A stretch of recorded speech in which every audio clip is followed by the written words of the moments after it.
तो नमस्कार साथियों, तो स्वागत है आज की एक और नई वीडियो में। तो आज हम लोग अध्ययन करने वाले हैं खेतों में खाद क्यों डाली जाती है। हर किसान अपने खेतों में अधिक फसल पैदावार करने के लिए खेतों में खाद डालता है। खेतों में खाद डालने के पश्चात भी सभी खेतों में फसल की पैदावार एक जैसा नहीं होता है। किसी खेत में फसल की पैदावार कम होता है तो किसी खेत में ज़्यादा। लेकिन क्या आप जानते हैं ऐसा क्यों होता है? सभी पौधों की उचित वृद्धि के लिए कार्बन, हाइड्रोजन और ऑक्सीजन के अतिरिक्त 11 तत्वों की जरूरत पड़ती है, जिनका मिट्टी में उपस्थित होना बहुत जरूरी है। ये तत्व है nitrogen, potassium, calcium, phosphorus, magnesium, sulphur, लोहा, मैग्नीज, बोरॉन, जस्ता और तांबा। पौधों को कार्बन, हाइड्रोजन और ऑक्सीजन तो हवा और पानी से प्राप्त हो ही जाता है, लेकिन शेष 11 तत्वों की पूर्ति मिट्टी से होता है। जिन मिट्टी में इन खनिजों की बहुतायता होती है उस मिट्टी में फसल की पैदावार अच्छी होती है, और जिन मिट्टी में इन तत्वों की कमी होती है उसमें कृत्रिम खाद डालकर इनकी पूर्ति की जाती है और फसल की पैदावार में बढ़ोतरी दिया जाता है।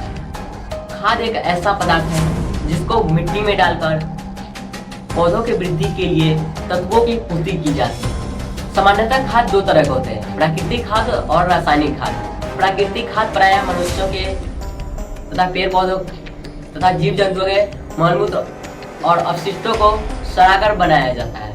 और हरी खाद का नाम तो आप लोग सुने ही होंगे।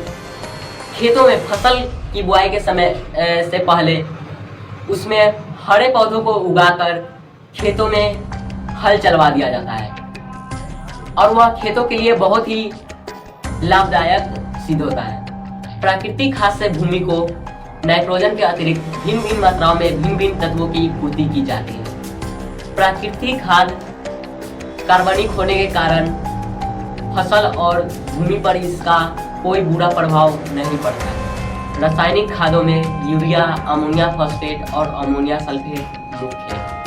खाद डालने के बाद भी भूमि में अगर कुछ पोषक तत्वों की कमी रह जाती है तब उसमें फसल की पैदावार कम होता है।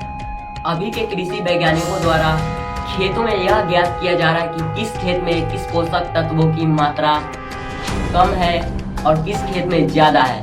उसी के अनुसार पोषक तत्व और खादों की आवश्यकता को पूर्ति किया जा रहा है। आधुनिक समय में फसलों की पैदावार अत्यधिक मात्रा में हो रहा है। इसे ही हरित क्रांति का नाम दिया जाता है। यह अच्छे बीजों और रासायनिक खादों और खेतों के नए तरीकों से संभव हो पाया है। भारत में अनेक स्थानों पर रासायनिक खाद बनाने के कई कारखाने भी मौजूद हैं और रासायनिक खाद अकार्बनिक होने के कारण हमारे भूमि पर अत्यधिक नुकसान होता है।